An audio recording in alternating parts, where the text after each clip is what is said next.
अवसर नहीं मिलेगा। तीसरे दिन महाराज अम्बरीश सेवकों से कहा, तुम लोग चलो हम देखते हैं रोज रोज कौन सेवा कर जाता है। रानी ने देखा कि महाराज गए गंगा नहाने, चलो सेवा करके आते हैं। नई रानी आई, अम्बरीश ने देखा, देवी तो अम्बरीश ने कहा, देवी पुस्तक माला असलो मसलो और ठाकुर बटुआ अपनो अपनो। भाई ये ठाकुर जी सेवा हम नहीं देंगे। अगर तुमको ठाकुर सेवा करना है ना, अपने महल में ठाकुर जी स्थापित कर लो। नई रानी ने ठाकुर जी मंगाए और अपने महल में ठाकुर जी स्थापित कर लिए और भगवान की सेवा पूजा करने लगी, भजन गीत संगीत सुनाने लगी। एक दिन महाराज अम्बरीश निकल रहे थे, उसके महल में से सुंदर और संगीत की ध्वनि आ रही। अम्बरीश महाराज और भजन गेट पर खड़े होकर के भजन सुन रहे हैं। सज्जनों, ये भक्त के साधक के लक्षण होते हैं। जहां पर उसको भगवान के भजन की कीर्तन की आवाज सुनाई देती है, कथा की आवाज सुनाई देती है, वहीं जाकर के पहुंचता है। रामचरित जे सुनत गाई रस विशेष जाना तिन। भगवान की कथा सुनते सुनते, पूजा पाठ करते करते, दान पुण्य तीर्थ व्रत करते करते अगर अरुचि हो जाए, हमने बहुत कथाएं सुन ली, बहुत दान पुण्य कर लिया, बहुत पूजा पाठ कर लिया, समझ लो अभी कुछ नहीं। सज्जनों, हर काम से आपकी तृप्ति हो जाए, खाने पीने से, सोने से, भोगों से आपकी अरुचि हो जाए, चलेगा। लेकिन पुनीत कार्यों से, अच्छे कामों से कभी तृप्ति नहीं होनी चाहिए। जब तक तुम्हारा श्वास है, प्रश्वास है, और जितना ज्यादा करोगे उतना ही तुम्हारे लिए थोड़ा है। इनसे कभी भी, हर काम से आपकी रुचि, मन भर जाए, सब कामों से, लेकिन भगवान के भजन से, पुनीत कार्यों से, अच्छे कामों से, समाज के लिए हो, चाहे देश के लिए हो, चाहे धर्म के लिए हो, चाहे संस्कृत से कभी भी आपकी तृप्ति नहीं होनी चाहिए, आखिरी श्वास तक और करते रहना चाहिए। महाराज अम्बरीश गेट पर और सुनने रानी ने देखा, महाराज अम्बरीश कहने लगे, देवी और सुनाओ और सुनाओ। महाराज अम्बरीश उसी के महल में, और रानियों ने देखा कि जब से नई रानी ने अपने महल में ठाकुर जी स्थापित किए, तब से हमारे महाराज अम्बरीश उन्हीं के महल में रहते। अगर महाराज अम्बरीश को ठाकुर सेवा से खुशी मिलती है, तो तुम भी अपने महल में ठाकुर जी स्थापित। जितनी रानियां थी अपने अपने महलों में, सबने ठाकुर जी। प्रजा को पता चला, सारी प्रजा ने अपने अपने घरों में ठाकुर जी स्थापित कर लिए।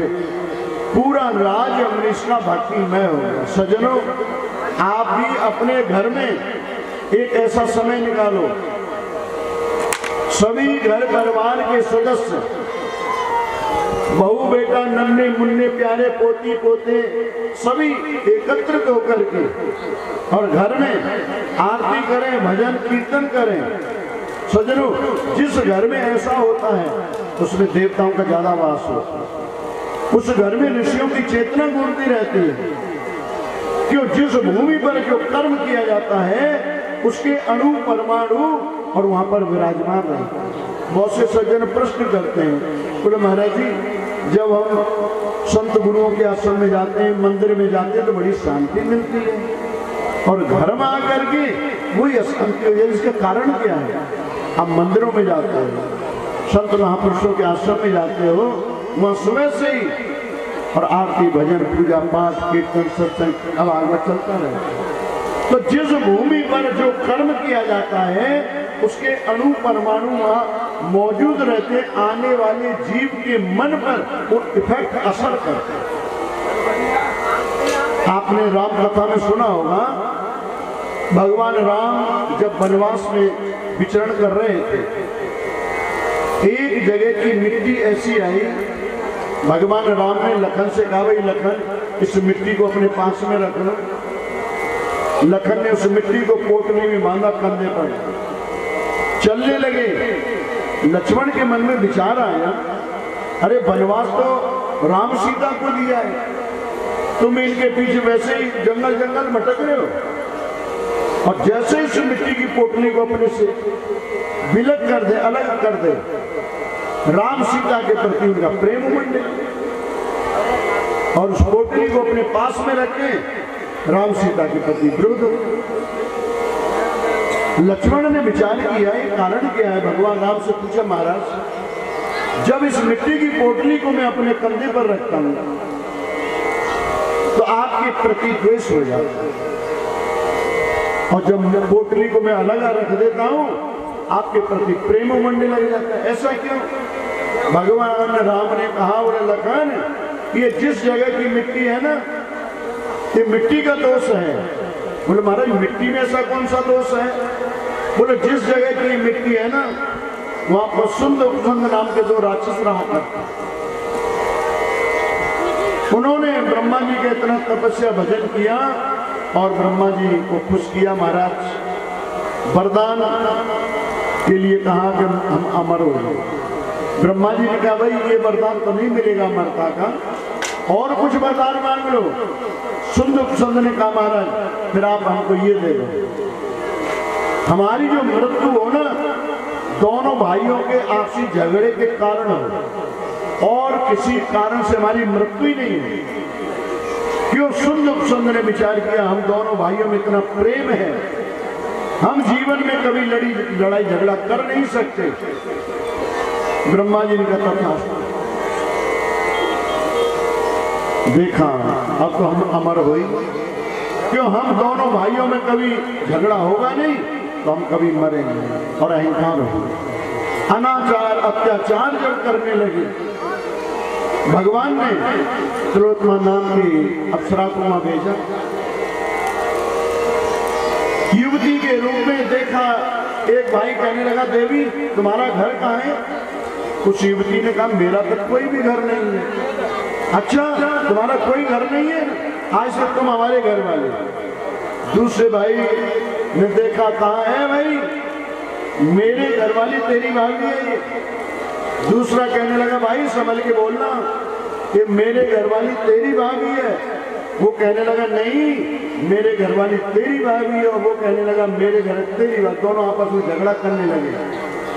वो युवती कहने लगी देखो भाई ऐसे तो मैं किसी के घर में नहीं रहूंगी, मैं तो भाई उसी के घर में रहूंगी जो दोनों में बलवान हो।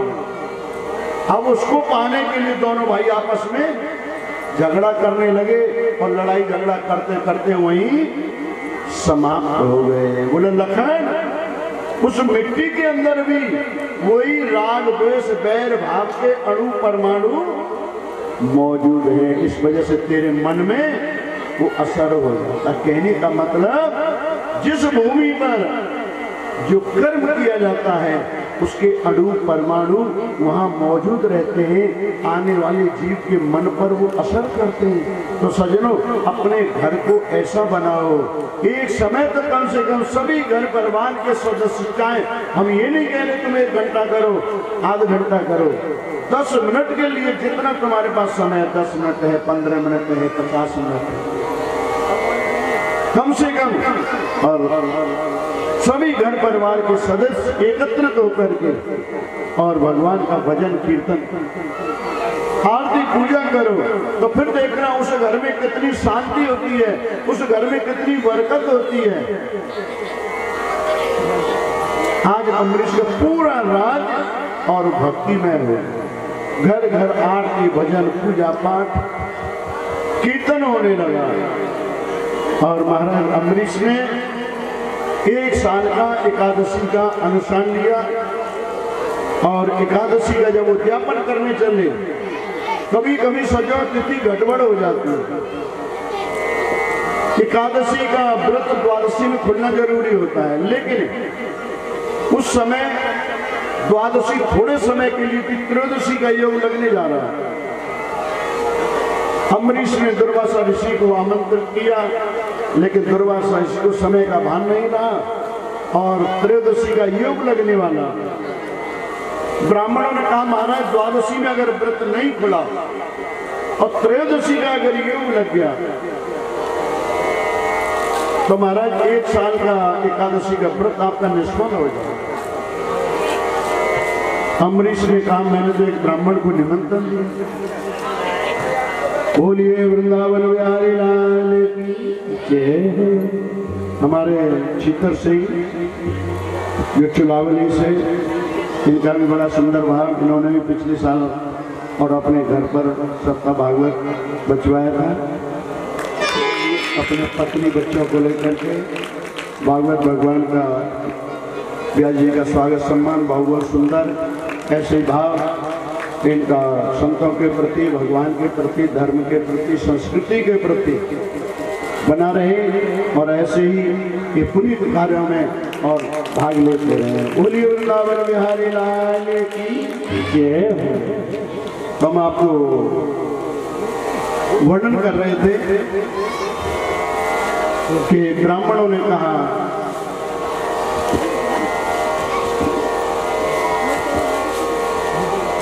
बोले महाराज आप थोड़ा सा जल ले लो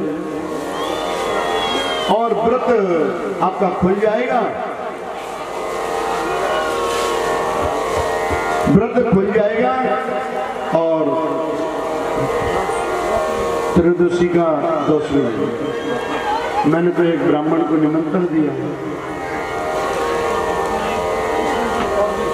जैसे ही जल लिया और दुर्वासा ऋषि पहुंचे, क्रोधित एक ब्राह्मण को निमंत्रण दे के पहले भोजन पा लिया। शिष्य जटा उखाड़ा, जमीन पर पटका, कृत्य नाम की राक्षस जाओ अम्बरीश का वध। सुदर्शन चक्र उनकी राज की रखवाली करते, कृत्या का वध किया और दुर्वासा आगे आगे, दुर्वासा पीछे, भगवान का सुदर्शन। तीनों लोकों में भ्रमण किया, कहीं जाके शरण नहीं पड़ा। जाकर के भगवान विष्णु के पास पहुंचे, महाराज आपका सुदर्शन मेरा। भगवान नारायण ने कहा दुर्वासा जी इसमें मैं भी कुछ नहीं कर सकता। अहम भक्त पराधीन हो यह स्वतंत्र वध्वज, साधु ग्रस्त हृदय भक्त भक्त जना प्रिय। बोले मैं तो भगतन को दास, भगत मेरे मुकुट मारे। बोले दुर्वासा जी इसमें मैं भी कुछ, जाओ तुम अम्बरीश के पास। दुर्वासा अम्बरीश के पास आए और सुदर्शन चक्र से प्रार्थना की, वेग शांत हुआ। दुर्वासा ऋषि को भोजन प्रसाद। यहां पर यह दिखाया सज्जनों, क्या दुर्वासा ऋषि को मालूम नहीं था? उनकी कोई गलती नहीं, लेकिन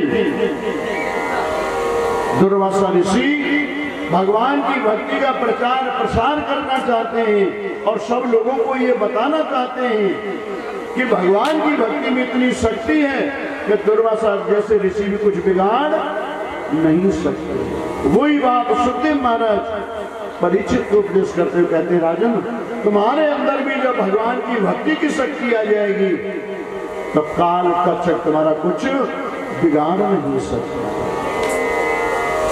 बोले तुम अपने अंदर वो भक्ति की शक्ति को बोले। इसी वंश में सगर नाम के एक राजा, उनके दो पत्नी, एक पत्नी से और सूरसेन जिनके बेटा वसुदेव हुए, दूसरी पत्नी से अर्जुन पर्जन जिनके 9 पत्नी हुई, 9 नंद। बोले राजन वसुदेव की 7 पत्नियां भद्रा, इला, पौरवी, देवकी, मद्रा, रोहिणी। और इसी वंश में जो सगर महाराज की दूसरी पत्नी, उससे 60,000 पुत्र उत्पन्न हुए। सगर ने यज्ञ किया और यज्ञ में घोड़ा छोड़ा। वो घोड़ा इंद्र ने कपिल मुनि के आश्रम पर चुरा के बांध दिया। 60,000 पुत्र जब खोजते हुए गए, चिल्लाने लगे ऋषि चोर है, ऋषि चोर है। उसी समय कपिल मुनि की समाधि खुली और 10,000 वो 60,000 पुत्र जल के भस्म। दूसरी पत्नी से असमंजस, उसका बेटा अंशुमान, और अंशुमान के अपने चाचा को उधार पूछा। कपिल मुनि ने कहा अगर गंगा जी आप प्रवाहित हो जाएं तो इनको मुक्ति मिलेगी। पहले गंगा जी सजरू या मृत्युलोक में नहीं थी, आकाश में थी। अंशुमान ने पूरा जीवन तप किया, लेकिन फिर भी गंगा जी और मृत्युलोक में नहीं। अंशुमान के दिलीप ने पूरा जीवन तप किया, लेकिन फिर भी गंगा जी मृत्युलोक में। दिलीप के भागीरथ हुए, तीनों पूर्वजों की तपस्या से और खुश होकर के वो गंगा भगवान के चरणों से निकल करके ब्रह्मा जी के कमंडलों में आई। ब्रह्मा जी के कमंडलों से निकल करके शंकर भगवान की जटाओं में, और शंकर भगवान की जटाओं से निकल करके सुमेरु पर्वत से निकल करके गौमुख, गंगोत्री, ऋषिकेश, हरिद्वार, कानपुर, इलाहाबाद, सीधे जहाँ गंगा सागर 14 जनवरी को और गंगा सागर में मेला लगता है और 60,000 पुत्रों के ऊपर प्रवाहित हो गई, 60,000 पुत्रों को मुक्ति मिल गई। ऐसी पतित पावनी गंगा आपके देश भारत में, जिस गंगा जल का पान करने से, गंगा में स्नान करने से तन मन शुद्ध पवित्र निर्मल हो जाता। आइए 2 मिनट के लिए हम लोग भी ऐसी पतित पावनी गंगा मैया की स्तुति करें। गंगा माता तुम्हारी जय।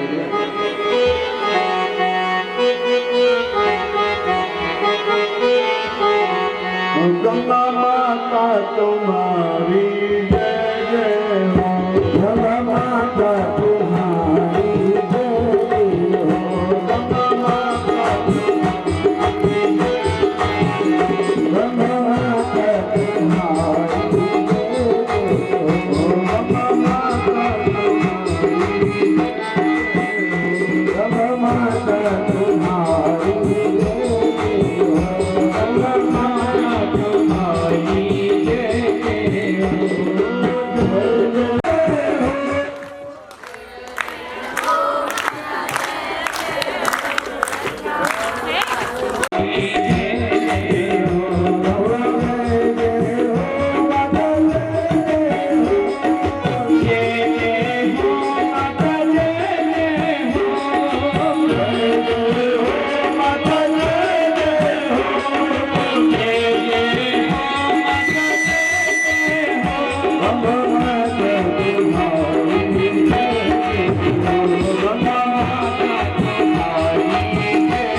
बोलिए गंगा मैया की जय हो।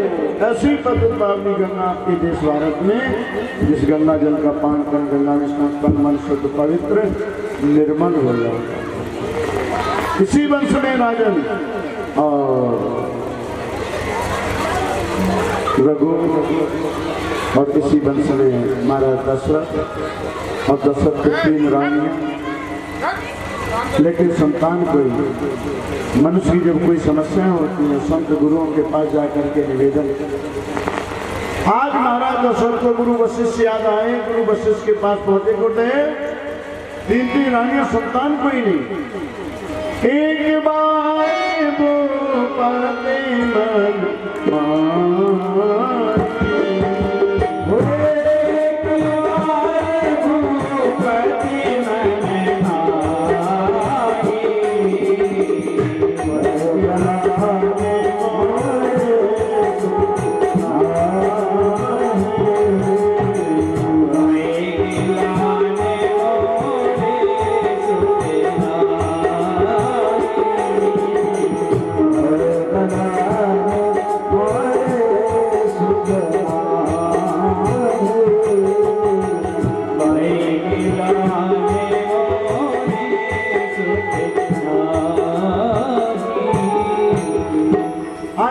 मन के मन में बड़ी गिलानी उत्पन्न।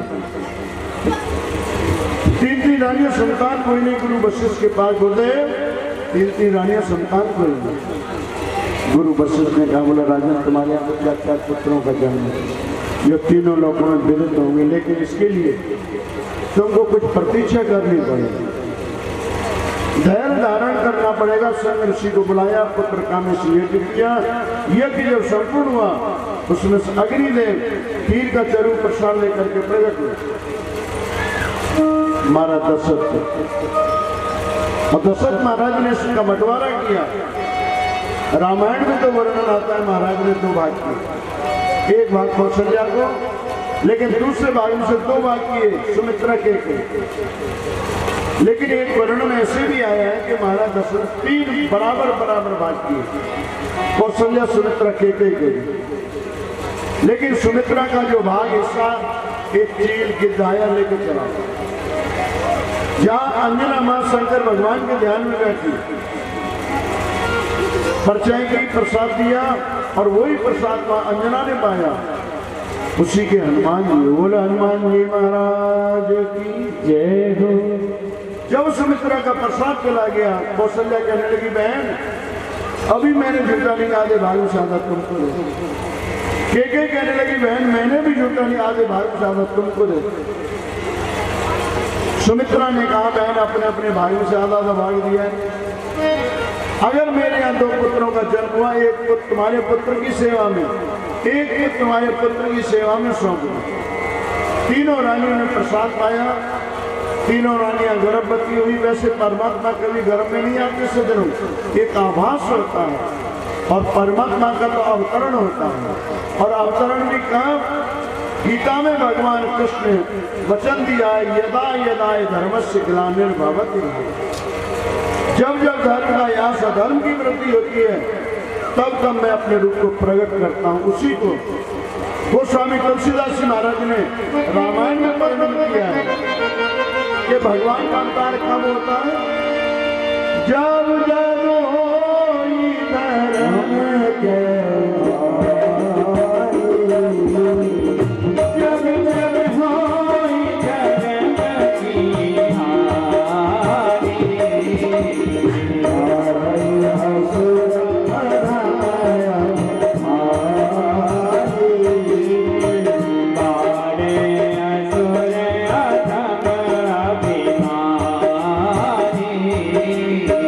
God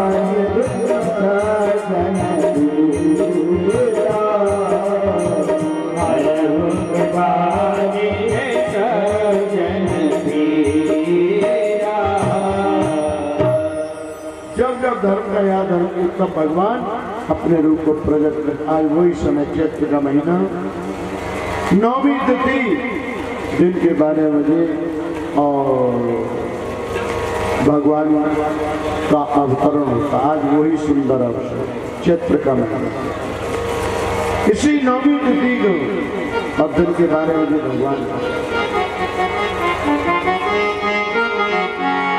सुंदर अवसर आयो अवध में राम जी प्रगट भय। सुंदर अवसर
बोलिए सच्चिदानंद भगवान की। आज वही सुंदर अवसर चैत्र का महीना नवमी तिथि और दिन के 12 बजे चतुर्भुज स्वरूप में भगवान कौशल्या के भवन में प्रकट हुए। कौशल्या ने पूछा कि महाराज आप कौन? भगवान ने कहा मैं तुम्हारा लड़का। लड़का? इन लड़काओं के चरखा हो तुम? अरे लड़के के तो दो हाथ होते, तुम्हारे तो चार चार हाथ, शंख चक्र गदा पद्म हाथ। भगवान ने कहा नहीं माँ मैं तुम्हारा लड़का। मन शत्रुपा के समय तुमने वरदान मांगा था ना, चाहो तुम्हें समान सुख, वही तुम्हारा वरदान पूरा करने के लिए हम तुम्हारे यहाँ लड़का पुत्र बनकर। कौशल्या ने कहा हमने तुम्हारा पुत्र बनने के लिए कहा था, आप तो पिताजी बनकर के। बोला लड़के के तो दो हाथ होते हैं, भगवान ने अपने दो हाथ हटा। माँ अब तो बन गया तुम्हारा लड़का, तुम्हारा पुत्र। बोला अभी भी नहीं, अब कौन सी कमी है? जिस समय बच्चे का जन्म होता है छोटा शिशु बालक होता, तुम तो 6 फुट लंबे चौड़े, भगवान छोटे शिशु बालक बन गए। माँ अब तो बन गया मैं तुम्हारा लड़का, तुम्हारा पुत्र। कौशल्या कहने लगे अभी भी नहीं, अब कौन सी कमी रह गई? बोले जिस समय बच्चे का जन्म होता है ना, निर्वस्त्र होता है, तुम तो पीताम्बर पहन करके आए। भगवान ने सारे वस्त्र कहने लगे माँ अब तो मैं बन गया तुम्हारा पुत्र, तुम्हारा लड़का। कौशल्या कहने लगी अभी भी नहीं बने। बोला अब कौन सी कमी रहेगी? बोले जिस समय बच्चे का जन्म होता है ना, रोता है, अब तुम तो बूढ़े बाबा की तरह बैठे सर रो ना। भगवान कहने लगे माँ मेरा काम रोना नहीं। अरे रोना तो संसारियों का काम है। कब से? जब ते जीव भयो संसारी,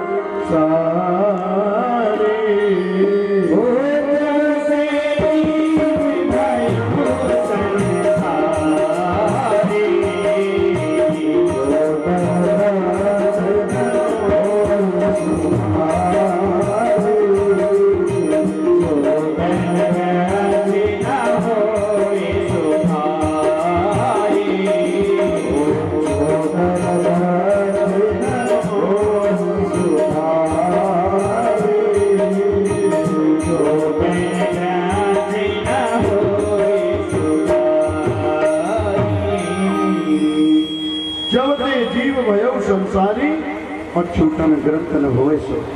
जब से जीव संसार परिवार में आए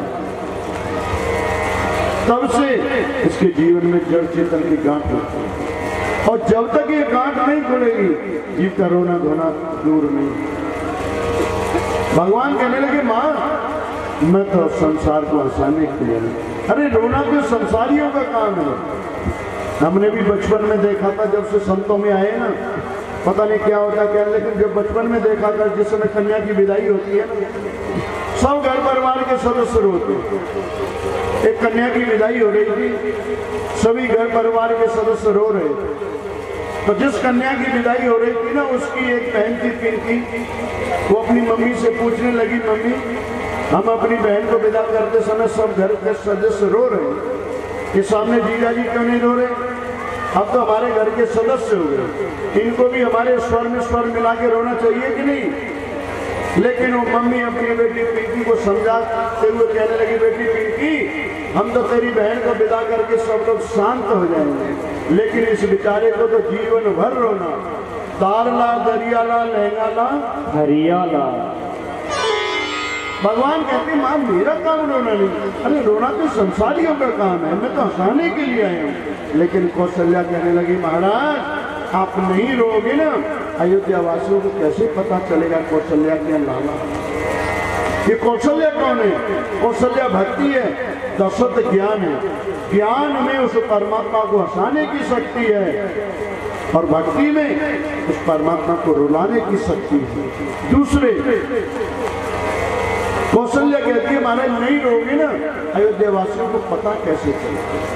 आज वैज्ञानिकों ने भी सिद्ध कर दिया है सज्जनों, जन्म के समय बच्चे को रोना बहुत जरूरी है। और जो बच्चे नर्सिंग होम में जन्म लेते नहीं रोते हैं ना, तो नर्सें चुटकी भर के रुलाती है। क्यों? रोने से उसके अंदर कोई ऐसा हार्मोन्स होता है और रोने से ही खुलता है। जो बच्चा जन्म के समय रोएगा नहीं तो उसका वो हार्मोन से खुल नहीं पाता। आज वही बात कौशल्या कहती है महाराज अगर नहीं रहोगे ना अयोध्या वासियों को पता क्या वही परमात्मा। कौशल्या भक्ति का जब भाव देखा, छोटे शिशु बालक बन करके सुनी बचन सुजाना रोदन ठाना, कोई बालक सुर रूपा। छोटे शिशु बालक बन करके भगवान हाव हाव करके रोने लगे। इधर में और एक सुमित्रा के दो पुत्रों का, चार पुत्रों का महाराज दशरथ के आंगन में और जन्म हुआ। और महाराज दशरथ को जब पता चला तुम्हारे यहाँ पुत्र का जन्म हुआ है, उनको ब्रह्मानंद के समान और आनंद आया। दशरथ पुत्र जन्म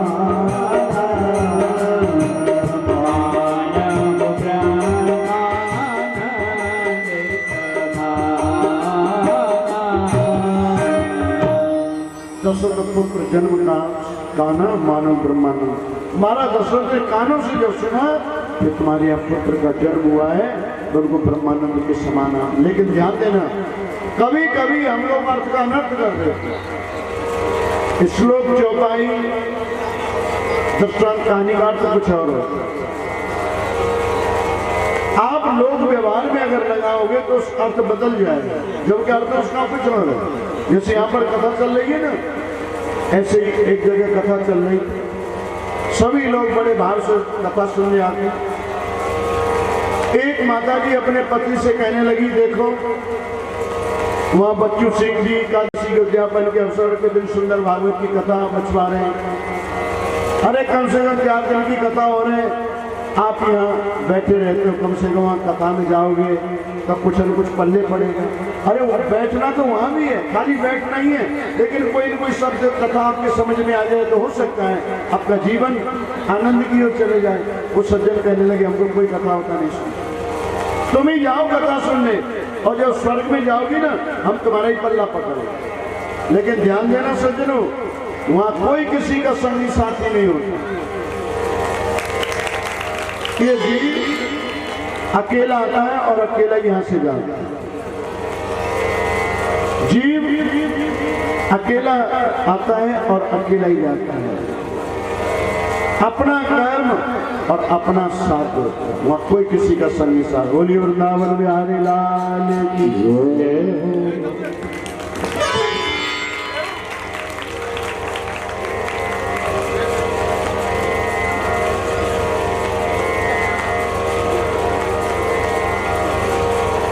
बहुत सुंदर भाव हमारे युवा वर्ग में भी और संतों के प्रति, भागवत के प्रति, और ये सुंदर भाव भागवत जी का सम्मान, संतों का, ब्राह्मणों का आदर होना चाहिए। युवा वर्ग के अंदर ये देश के प्रति, धर्म के प्रति, समाज के प्रति, संस्कृति के प्रति अगर ये भाव दृढ़ हो जाएगा तो वो आगे जाकर के हमारी युवा पीढ़ी अपनी धर्म संस्कृति के लिए, समाज के लिए, धर्म के लिए और एकजुट होकर के ऐसे पुनीत कार्य करेंगे जिससे हमारा धर्म और की रक्षा होगी। बोलिए वृंदावन बिहारी लाल की। आज सज्जनों, अपना कर्म अपना साथ रहता। वो सज्जन कहने लगे, तुम ही जाओ कथा सुनो, हमको कोई कथा, जब तुम स्वर्ग में जाओगी ना हम तुम्हारा ही पल्ला पकड़ेंगे। लेकिन सज्जनों, वहाँ कोई किसी का संगी साथ नहीं। ये जीव अकेला आता है, अकेला ही आता है, अपना कर्म अपना साथ देता है। ध्यान सज्जनों, आप चलो वहाँ की तो बहुत दूर की बात है, नजदीक की बात है।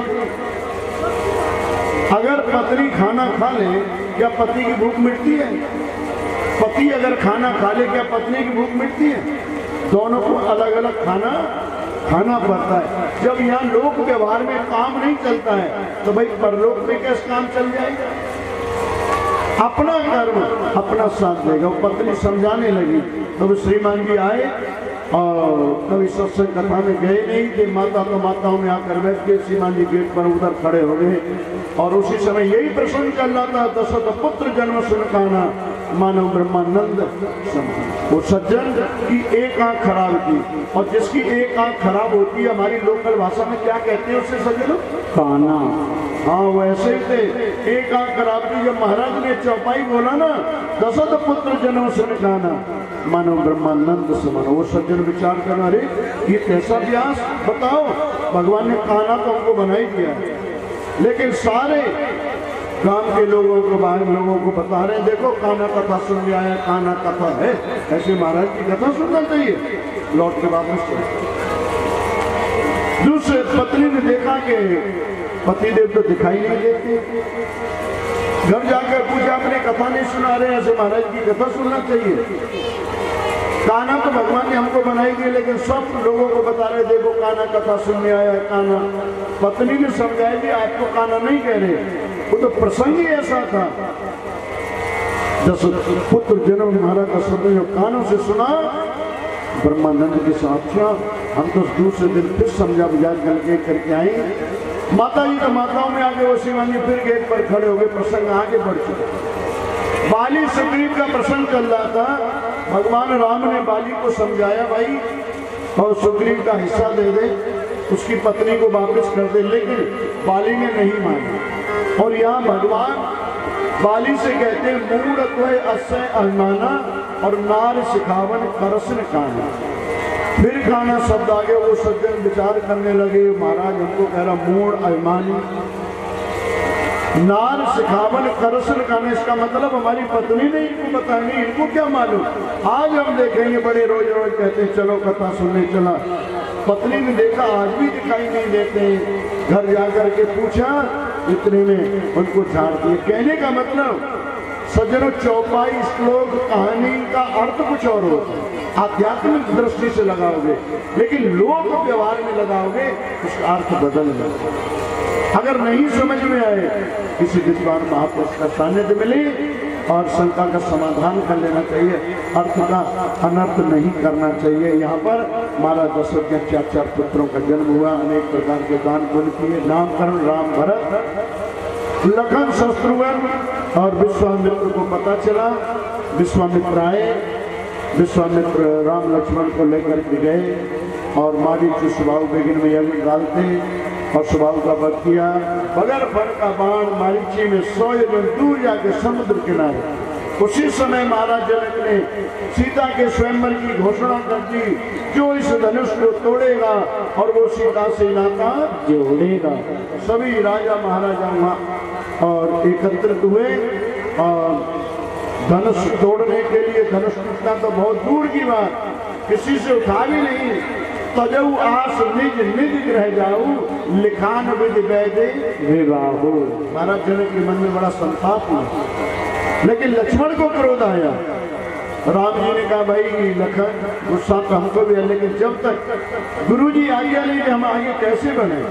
भगवान राम को और विश्वामित्र ने आज्ञा दिया, बोले राम को दो। और महाराज जनक के मन में संताप है ना, उसको तुम दूर उड़ा उड़ा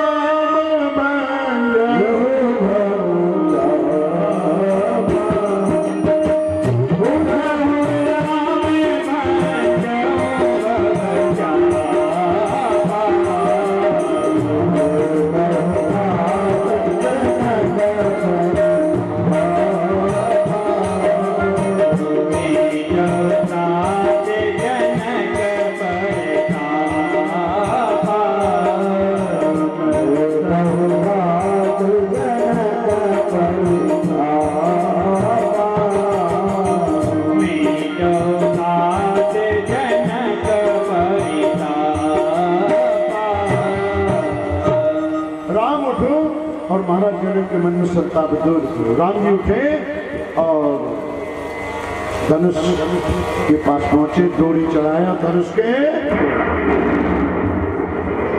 बोलिए धनुष रंजन भगवान की। बुलाओ सीता को, बरमाला डालो। सीता सखियों के सामने बरमाला लेकर, सीता जी छोटी है, राम जी स्टेज पर है। सीता विचार करती है कि राम जी के गले में कैसे बरमाला डालना। अगर स्टेज पर जाती तो सब लोग क्या सोचेंगे। सज्जनों, वो सीता पुराने जमाने की थी। अगर आजकल की सीता होती ना, पहले से बरमाला डाल देती, बगल में सोफा सेट पर बैठ गए। सीता जी विचार करती है कि राम जी के गले में कैसे बरमाला। जानकी की मां ने कहा, बेटी जानकी, ये लखन है ना, ये शेष के अवतार है, इन्हीं को तुम मानो। थोड़ा पृथ्वी को उठा देंगे, बरमाला पहना देंगे। लेकिन भोली माताओं को ये मालूम नहीं, पृथ्वी उठेगी तो सिंहासन को ऊंचे जाएंगे। यहाँ पर लखन जी बातों में सीता ने लखन से इशारा कर दिया, लखन थोड़ा पृथ्वी को उठा। तो लखन जी समझ के भाभी जी परेशान, बरमाला पहना नहीं पा रहे, लेकिन भाभी जी तो करी, लखन पृथ्वी को उठा रहे। भाभी को ये मालूम है पृथ्वी उठेगी, सिंहासन भी तो उतना ऊंचा जाएगा। यहाँ पर लखन जी ने बहुत सुंदर युक्ति निकाली, राम जी के चरणों में प्रणाम किया, राम जी ने आशीर्वाद दिया, लेकिन फिर भी लखन ने सिर नहीं उठाया। एक नजर से देख लेते हैं कि भाभी जी ने बरमाला पहना या नहीं। अगर मैं सिर उठा लूंगा ना तो भाभी जी रह जाएंगे। राम जी समझ गए कि लखन सीता में कोई इशारा है, तुम्हारे चरणों में कोई सिर झुका रहा है, आप आशीर्वाद भी दे रहे हैं, फिर भी वो सिर नहीं उठा रहा है, तो आपको भी उसको उठाने के लिए झुकना पड़ेगा। श्री रामचंद्र जान गए दोनों की बात को और सिर नीचा करके उठाने लगे अपने रात को। इतने में ही श्री जानकी ने विमान पहना, वो रामचंद्र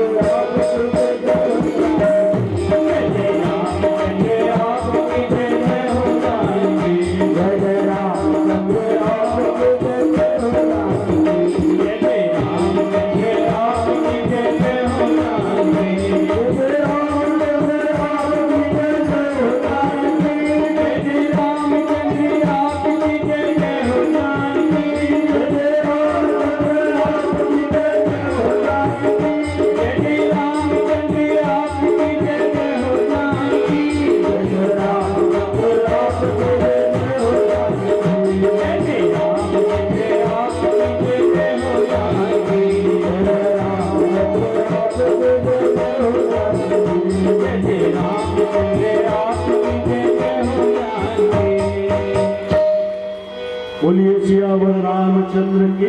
इस प्रकार से सीता जी ने राम जी के गले में बरमाला डाला। लगन पत्र अयोध्या गई, अयोध्या से महाराज दशरथ बारात लेकर के आए। यहाँ चारों पुत्रों का राम भरत लखन शत्रुघ्न का विवाह हुआ। महाराज दशरथ चारों बहुओं को लेकर वापस अयोध्या, और अयोध्या में भी नित्य नए मंगलाचार। महाराज दशरथ ने एक दर्पण में देखा, कान के बाल सफेद दिखाई और इन कान के बालों से उपदेश लेते, श्रवण समीप भये सुध केसा और मनो जरटपन अस उपदेश। कान के बालों से महाराज दशरथ ज्ञान ले रहे हैं। बोला दशरथ, ये कान के बाल तुमसे कह रहे हैं। बोला हमने अपना रंग बदल दिया, राम जी को गद्दी पर बैठा, राम राज्य अभिषेक की घोषणा कर दी, बीच में केकई ने विघ्न डाल दिया। तापस वेश विशेष उदासी 14 वर्ष राम वनवासी, 14 वर्ष के लिए राम और लखन जानकी वन में गए। तब सीता का रण हुआ, हनुमान जी खोज करके लाए, लंका पर चढ़ाई की, रावण का कुटुंब खानदान से संहार किया। 14 वर्ष के बाद पुष्कर विमान में बैठ वापस अयोध्या 11,000 वर्ष तक राम राज्य की स्थापना करके और चले गए अपने गोलोक धाम को। बोलिए सियावर रामचंद्र की जय। इस प्रकार से आपने सूक्ष्म रूप में ये राम कथा श्रवण किया। मर्यादा पुरुषोत्तम श्री राम ने अवतरित होकर के और मर्यादा का स्थापन किया। पिता के साथ कैसे, भाई के साथ कैसे, पत्नी के साथ कैसे, प्रजा के साथ। चरितम रघुनाथ से शतकोट परवस्त्रम एक एक मच्छरम पुंसा महापातक नाशनम। वो परमात्मा श्री राम का एक एक अक्षर, एक एक नाम करोड़ों करोड़ों पापों का विनाश करने वाला। सुखदेव महाराज परीक्षित को कहते हैं, बोले राजन अब तुम सावधान हो, ये हरिवंश की कथा है और इसी हरिवंश में भगवान कृष्ण ने अवतार लिया। बोले जो इस हरिवंश की कथा का श्रवण करता है उसके वंश का विस्तार होता है। बोला इसी वंश में और उग्रसेन के यहाँ कंस का जन्म हुआ। जन्म लेते ही और कंस को यमुना में प्रवाहित कर वसुदेव के पिता सूरसेन, उनका रोज का नियम था यमुना में स्नान करना।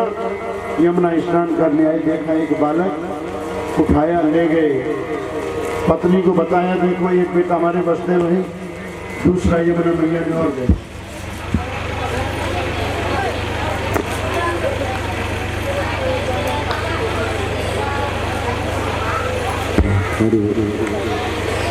कंस और वसुदेव दोनों एक साथ बोलते हैं। कंस जब बड़ा हुआ, नारद जी ने कंस से कहा, कंस तुम सूरसेन के पुत्र नहीं उग्रसेन के हो, ब्राह्मणों के कहने से तुमको यमुना में प्रवाहित कर दिया। कंस रात्रि को उठ करके गया और शंकर भगवान की साधना आराधना। शंकर भगवान ने कहा भाई कंस वरदान मांग ले। कंस ने कहा महाराज मेरे को अमरता का वरदान दे दो, मैं अमर हो जाऊं। बोलो ये वरदान नहीं मिलेगा, आया है सो जाएगा, राजा रंग फकीर और कोई सिंहासन चढ़ चला, कोई बांध जन चलो ठीक है तुमने हमको खुश किया, ये धनुष ले जा और इस धनुष को जो तोड़ेगा वो तुमको नहीं छोड़ेगा। कंस धनुष को लेकर के आया, राक्षसों को इकट्ठा किया और पिता उग्रसेन को जेल में डाल दिया, अपने आप राजगद्दी पर बैठा। चाचा देवक को भी जेल में डाल दिया। देव की चचेरी बहन उदास रहने लगी। कंस ने देखा बहन देवकी के मन में भाव होगा कि पिता को जेल में डाल दिया, मैं अपनी बहन देवकी के इतना धूमधाम से शादी विवाह करूंगा, इस बात को भूल जाए और वसुदेव के साथ रिश्ता तय कर दिया। वसुदेव की बारात लेकर मथुरा, वसुदेव देवकी का बड़ी धूमधाम से विवाह हुआ और कंस को देवकी से इतना प्रेम था। वसुदेव और देवकी को रथ में बिठा करके कंस स्वयं विदा करने जा रहा है। उसी समय देवताओं ने आकाशवाणी कर दी, अस्यास्यस्त्वा अष्टमो गर्भो हम पायं बहसे। बोला कंस जिस देवकी को तुम इतने प्रेम से विदा करने जा रहा है उसका अष्टम गर्भ तेरा। ये नहीं कहा कि बेटी काल होगा या अष्टम गर्भ तेरा। कंस रथ से कूद पड़ा, मेरे काल को जन्म देने वाली मैं देवकी का ही विनाश कर। और वसुदेव ने कहा कंस तुम क्या करने वाले? अरे तुम्हारी देवता को कलंक लग जाएगा, एक तो तुम्हारी बहन देव विवाह का अवसर, अबला नारी, तेरे जैसे वीर को और अबलापन नारी का पार करना ठीक नहीं। कंस ने कहा सुना नहीं? बोला सुना। आकाशवाणी ने यही तो कहा है कंस इसका 8वां गर्भ काल न के देव और मैं वचन देता हूं जो इसकी संतान होगी तुमको सौंपता है। और वसुदेव के ऊपर कंस को विश्वास था, छोड़ दिया महाराज ने। पहली संतान का जन्म हुआ, लाके कंस को दिया। कंस ने देखा नन्ना मुन्ना, ये मेरा काल हो सकता है। वसुदेव जी मेरा काल 8वां लाके। नारद जी ने देखा कंस के मन में इसी प्रकार अगर दया भाव आता रहेगा तो भगवान का अवतार जल्दी नहीं होगा। नारद जी कंस के पास आए और कहने लगे कंस तुमने जो वसुदेव के पुत्र को छोड़ दिया ना ठीक नहीं। महाराज वो तो पहला, मेरा काल तो 8वां। नारद जी ने कहा देखो देवताओं की गिनती उल्टी होती है। कमल का पुष्प 8 पंखुड़ी, 1 नंबर से गिनती शुरू करोगे 1 2 3 4 5 6 7 8। दूसरे नंबर से गिनती शुरू करोगे 7वां 8वां बन जाएगा। तीसरे नंबर से गिनती करोगे छठवां आठवां हो जाएगा और 8वें नंबर से गिनती अगर शुरू करोगे तो पहला 8वां बन जाएगा। कंस की समझ में आया कि ऐसा नहीं है, वो 8वां ही और यहाँ पहला बट करके आ गए। बुलाया वसुदेव देवकी को, जेल में डाल दिया, पहली संतान की हत्या कर। इस प्रकार से क्रम से लगातार 6 संतानों की हत्या कर दी। साथ में शेष अवतार बलराम जब देवकी के घर में आए, भगवान ने देखा कंस जन्म लेते ही मार देता, अपनी योग माया को आदेश दिया, गच्छ देवी ब्रजं भद्रे गोप गोबरलंकृतम रोहिणी वसुदेवस देवक्यम। बोले जाओ तुम वसुदेव की पत्नी देवकी के 7वें गर्भ को खींच करके वसुदेव की दूसरी पत्नी रोहिणी जो नंद बाबा के यहाँ रहती है उसके घर में स्थापित किया। योग माया ने कहा ये काम करने का मेरे को इनाम क्या मिला?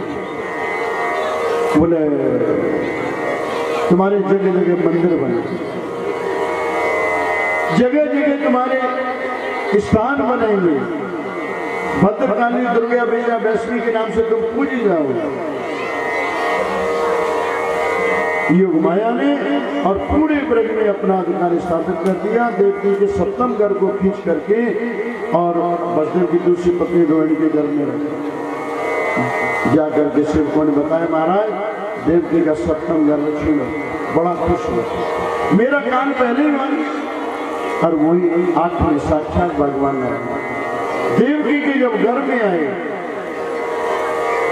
और देवकी का चेहरा खिल गया। कंस ने देखा इस देवकी को कभी मैंने प्रसन्न मुद्रा में नहीं, कहीं इसके घर में मेरा काली तो नहीं।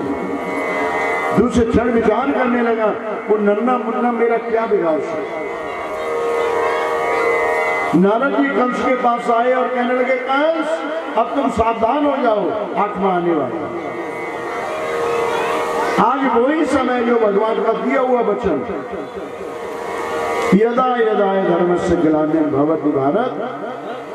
भादों का महीना अष्टमी तिथि रात्रि के 12 बजे और रोहिणी नक्षत्र, सभी देवता आकर के गर्भवासी परमात्मा की स्तुति करने लगे। महाराज आप जल्दी से जल्दी अवतरित होकर के दुष्ट कंस का संहार करके ये पृथ्वी के भार को दूर रखिए। याद आती तेरी सुन लो बिनती मेरी ओ कन्हैया, पार कर दो ये पापों की, जल्दी से जल्दी। महाराज आप दुष्ट कंस का संहार करें। आइए हम लोग भी 2 मिनट के लिए वो गर्भवासी परमात्मा की स्तुति करें।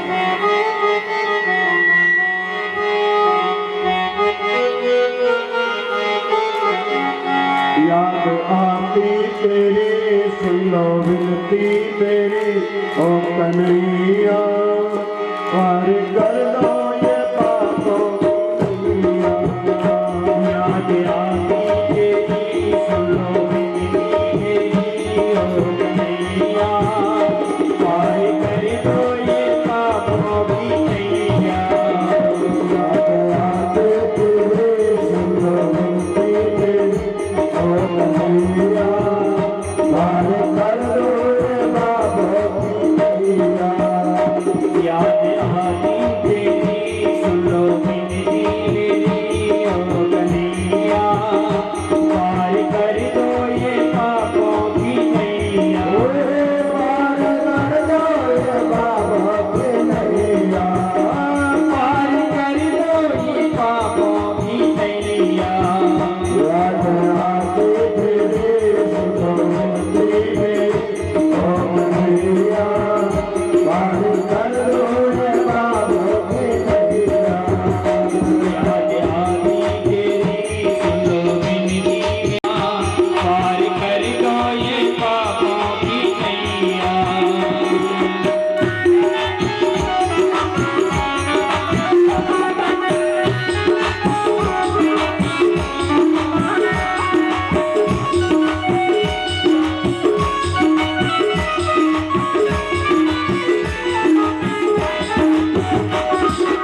कृष्ण कन्हैया लाल की जय हो। सभी देवताओं ने गर्भवासी परमात्मा की स्तुति की। भगवान ने कहा हम जल्दी से जल्दी अवतरित होंगे। आज वही समय, भादव का महीना, अष्टमी तिथि, रोहिणी नक्षत्र, रात्रि के वाले चतुर्भुज स्वरूप में और मथुरा जेल में प्रकट। वसुदेव ने देखा, पूछा महाराज आप कौन? भगवान ने कहा मैं तुम्हारा बालक। बालक? ये तो अद्भुत बालक, आश्चर्यजनक बालक। तमद्भुतम बालकम चतुर्भुजम शंख गदाय श्रीवत्सलक्षण सौविकौस्तुभम पीताम्बरम सांद्रसयोदसो। समद्भुतम बालकम मुझे क्षण, ये तो अद्भुत आश्चर्यजनक बालक। बाले से कान ब्रह्मांडन यश एवं भूतम, जिसके एक एक बात में करोड़ों करोड़ों ब्रह्मांड देखो, हमको कह हम तुम्हारा बालक। वो ब्रह्मा यश, जिसका ब्रह्मा भी बालक, और वो हमको कह हम तुम्हारा बालक। हम मुझे क्षण, ये भी आज जिस समय बच्चे का जन्म होता है ना, आंख बंद होती है, लेकिन इस बालक की आंख पीताम्बर, ये भी आश्चर्य। जिस समय बच्चे का जन्म होता है निर्वस्त्र, ये तो पीताम्बर था। उसी समय देवकी की नील, देवकी स्तुति करने लगी। रूपम यत्न प्रादुर्भवमाद्यम ब्रह्म ज्योतिर्निर्गुणम सत्ता मात्रम निर्विशेषम निरीहम सत्यम साक्षात विष्णु। महाराज आप तो साक्षात विष्णु, निर्विकार, निर्निराकार, आपकी सत्ता से सारे संसार की सत्ता चलती। लेकिन भगवान ने कहा नहीं, मैं तुम्हारा बालक। महाराज चतुर्भुज झांकी को हम कैसे गोद में बिठाएं? ध्यान देना, वो परमात्मा निराकार भी है, साकार। लेकिन आज निराकार और साकार वालों में झगड़ा हुआ। निराकार के उपासक कहते हैं हम साकार को, मूर्ति पूजा को नहीं मानते, लेकिन मूर्ति पूजा वाले कहते हैं हम निराकार को नहीं मानते। जबकि अगुणे सगुणे नहीं कछ भेदा, निर्गुण और सगुण में कोई भेद नहीं है, भेद केवल हमारी बुद्धि की। ध्यान देना, हम सज्जनों पानी को निराकार कहते हैं, जबकि पानी का कोई आकार नहीं। पानी निराकार है, उसी पानी को गिलास में डाल दो, आकार कहलाएगा, क्या कहलाएगा? एक गिलास पानी। उसी पानी को बाल्टी में डाल दो, आकार बन जाएगा, क्या कहलाएगा? एक बाल्टी पानी। ड्रम में डाल दो, एक ड्रम पानी, जबकि पानी का कोई आकार नहीं। उसी पानी को राम कृष्ण हनुमान का सांचा बना करके पानी भर दो, फ्रीजर में लगा दो, 2-4 घंटे के बाद आप देखेंगे राम कृष्ण हनुमान की तस्वीर बन जाएगी। वो परमात्मा निराकार भी है, साकार भी है, लेकिन भक्तों की पुकार, भक्तों का भाव 0 सेंटीग्रेड से नीचे जब डाउन में जाता है, तो वही निर्गुण, वही निराकार या साकार बन जाते हैं। आपने देखा जनवरी के महीने में टेम्परेचर 0 सेंटीग्रेड से नीचे डाउन में जब जाता है, तो पहाड़ी इलाकों में बर्फ जमने लगती है। आपके इस मैदानी क्षेत्र में पाला गिरने लगता है, लेकिन पाला कब गिरता है? टेम्परेचर 0 सेंटीग्रेड डाउन में जाता है। इसी प्रकार से भक्तों की पुकार, भक्तों का भाव जो 0 सेंटीग्रेड से नीचे डाउन में चला जाता है, वही निराकार या साकार बन जाते हैं। वसुदेव देवकी कहने लगी महाराज कि चतुर्भुज झांकी को हम कैसे गोद में बिठाएं? भगवान ने अपने 2 हाथ हटा दिए, छोटे शिशु बालक बन गए और कहा तुम जाओ, मेरे को गोकुल पहुंचाओ। टोकरी में वसुदेव जी ने रखा, और जैसे टोकरी में रखा ना, हाथों की हथकड़ियां, पैरों की बेड़ियां, जेल के ताले अपने आप ऑटोमेटिक बाहर निकले। मूसलाधार बारिश होने लगी, बिजली तड़कने लगी, वसुदेव जी घबराने लगे। पहुंची यमुना, यमुना ने भी अपना वेग बढ़ाया। वसुदेव की गाड़ी तक जब पानी आ गया, घबराने लगे। भगवान कृष्ण देखा अब तो पिताजी घबरा, और टोकरी से पैर निकाले, यमुना ने चरण स्पर्श किया, यमुना एकदम शांत। योग माया के प्रभाव से सभी गोकुलवासी और सोए हुए वसुदेव जी ने और यशोदा की बगल में भगवान कृष्ण को सुलाया, और योग माया ने कन्या के रूप में जो जन्म लिया था टोकरी में बिठाया, और जैसे ही जेल में प्रवेश किया हाथों की हथकड़ियां, पैरों की बेड़ियां, जेल के ताले ऑटोमेटिक अपने आप। ध्यान देना, जिस समय बसदेव जी ने अपनी टोकरी में भगवान कृष्ण को बिठाया, हाथों की हथकड़ियां, पैरों की बेड़ियां, जेल के ताले अपने आप को। और जब योग माया को टोकरी में बिठाया, हाथों की हथकड़ियां, पैरों की बेड़ियां, जेल के ताले अपने आप लगे। इसका क्या मतलब? हमारे संत इसका बहुत सुंदर रहस्य बताता। जब ये जीव अपनी बुद्धि रूपी टोकरी में उस भगवान को जब बिठा लेता है ना, तो संसार के जितने भी इसके बंधन हैं, मोह रूपी हथकड़ियां, ममता रूपी बेड़ियां, अहंकार रूपी ताले इसके खुल जाते हैं। जब वही जीव अपनी बुद्धि रूपी टोकरी में जब उस माया को बिठा लेता है, तो संसार के जितने भी बंधन हैं, मोह रूपी हथकड़ियां, ममता रूपी बेड़ियां, अहंकार रूपी ताले अपने आप लग जाते, जकड़ जाते हैं। कन्या रोने लगे। यशोदा की ननन सुनंदा ने देखा, भावी यशोदा की बगल में एक नीलमणि जैसा विचार करती है, कहीं ऐसा नहीं हो लाली हो, और कोने में बैठ करके भगवान से प्रार्थना करने लगी, हे नाना, हे जगदीश, अब कि तुम हमारी लाली को एक लाला दे दे, फिर चाहे 5 लाली दे दे। और जैसे चदरिया उठाया, देखा तो उसमें नीलमणि जैसा लाला। बोलिए बाल कृष्ण भगवान की जय हो, कृष्ण कन्हैया लाल की जय हो। जाकर के सुनंदा ने नंद बाबा को बताया, बाबा लाला है। और जैसे ही नंद बाबा को पता चला कि लाला है, 80 वर्ष के बाबा और 16 वर्ष के हुए।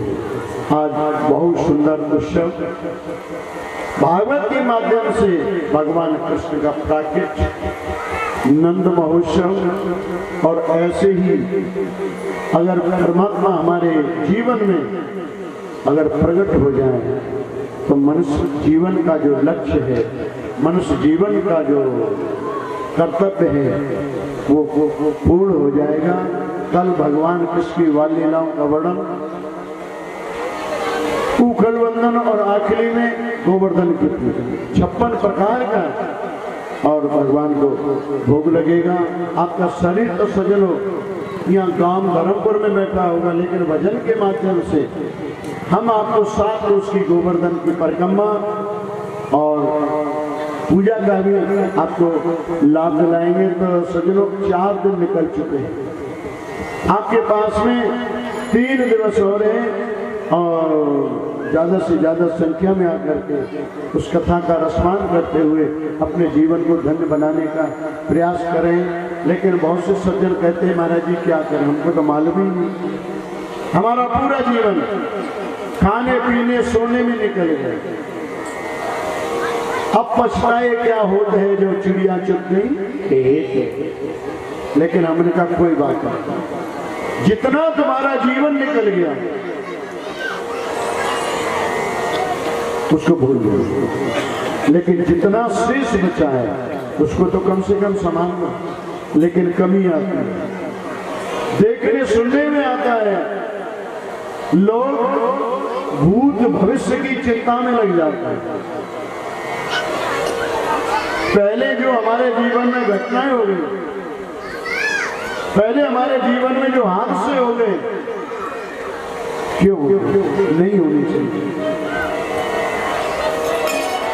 और भविष्य में क्या होगा, कैसे होगा, इसकी चिंता में पूरा जीवन हमारा चला जाता है। लेकिन हमारे संत कहते हैं, शास्त्र कहते हैं, तुम भूत को भूल जाओ। जो भी तुम्हारे जीवन में घटनाएं हो गई, जो तुम्हारे जीवन में हादसे हो गए, जो तुम्हारे जीवन में जो कहा गया उसको भूल जाओ, कुछ नहीं। आगे भी क्या होगा ये भी सोच लो, आप छोड़ दो, और होना है वही होगा जो परमात्मा ने लिख रखा।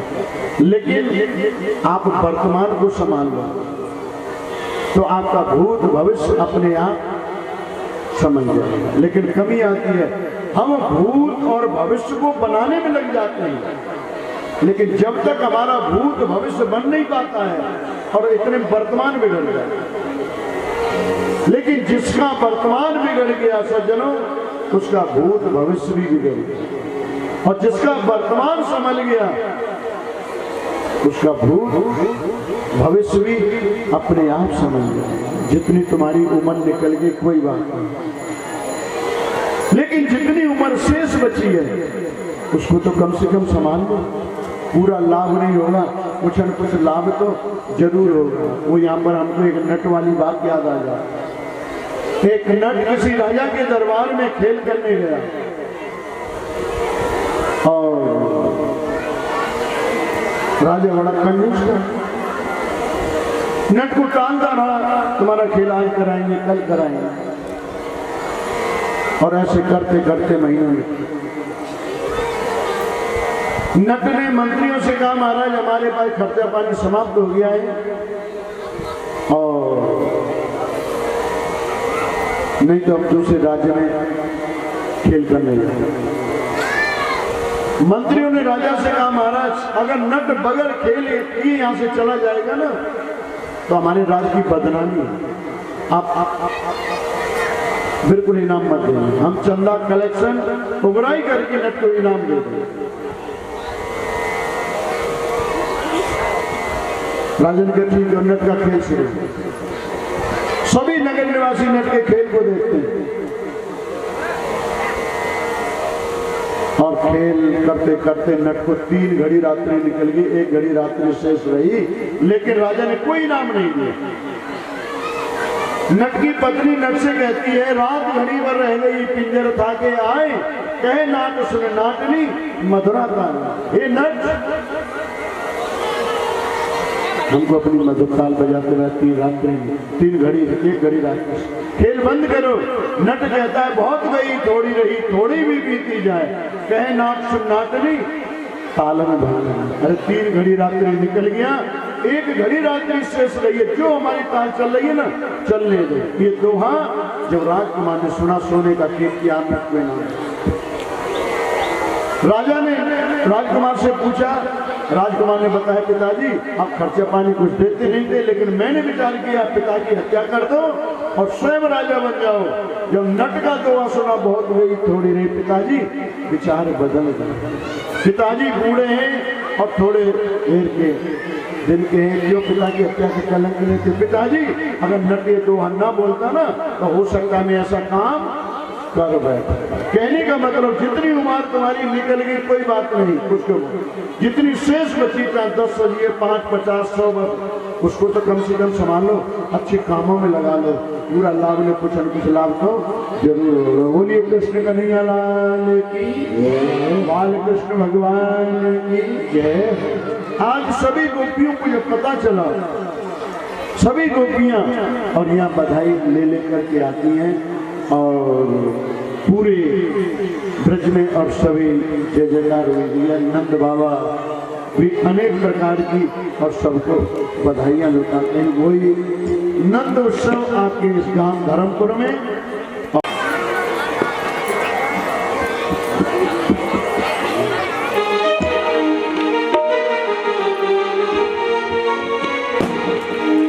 कन्हैया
की जय श्री राधे।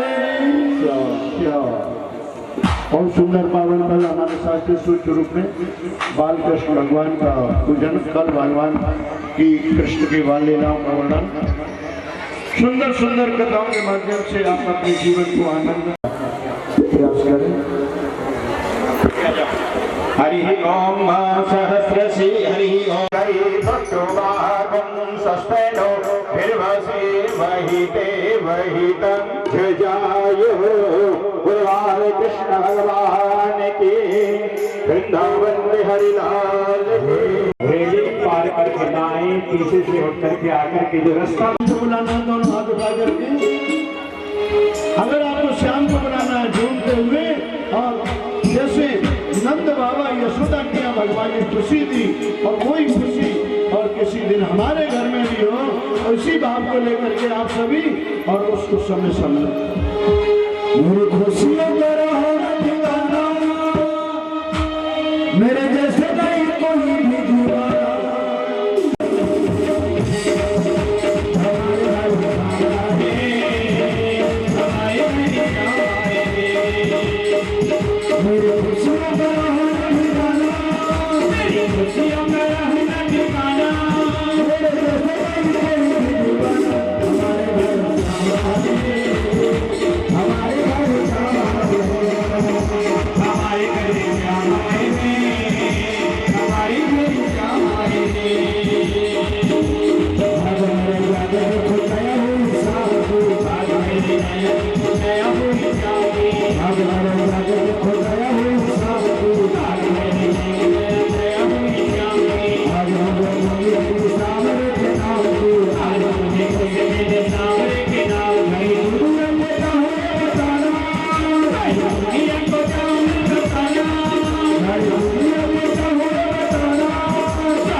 घर आनंद जय कन्हैया लाल की आरती व प्रसाद लेते हुए हर गुण गाते अपने अपने घरों को प्रस्थान। और कल फिर 12 से 4 के बीच आप सभी लोग 3 दिन की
बातों में कम लगो, स्वागत सम्मान हो रहा है तो ताली बजाइए।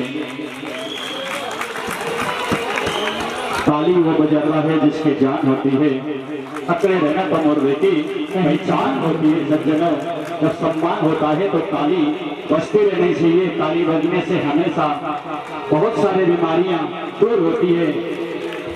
ताली बड़े जोरदार से ताली बजाएं और सम्मानित लोगों का आप भी ताली के द्वारा स्वागत करें। आइए अब अधिक समय न लेते हुए आरती सभी बड़े शांति के साथ आरती लें, प्रसाद लें।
अंतरिक्षं शांति पृथिवी शांतिरापः शांतिरोषधयः शांति वनस्पतयः शान्तिर्विश्वेदेवाः शान्ति ब्रह्म शान्तिः सर्वगं शान्तिः शान्तिरेव शान्तिः सामा शान्तिरेधि हरिः ओम जन्येन जन्यमय जन्तदेवास्तानि धर्माणि प्रथमान्यः सन्ना देहनाकं महिमानः स चन्द्रजत्र पूर्वे साध्याः सन्ति देवाः हरिः ओम एकदन्ताय विद्महे वक्रतुण्डाय धीमहि तन्नः तन्मे प्रचोदयात् श्रीवन्तिकावकुलचम्पकवाटलाब्जै पुण्णागजातिकरवीररसानपुष्पै बिल्वप्रवालतुलसीतलमञ्जरीरे त्वां पूजयामि जगदीश्वर मे प्रसीद नानासुगन्धपुष्पाणि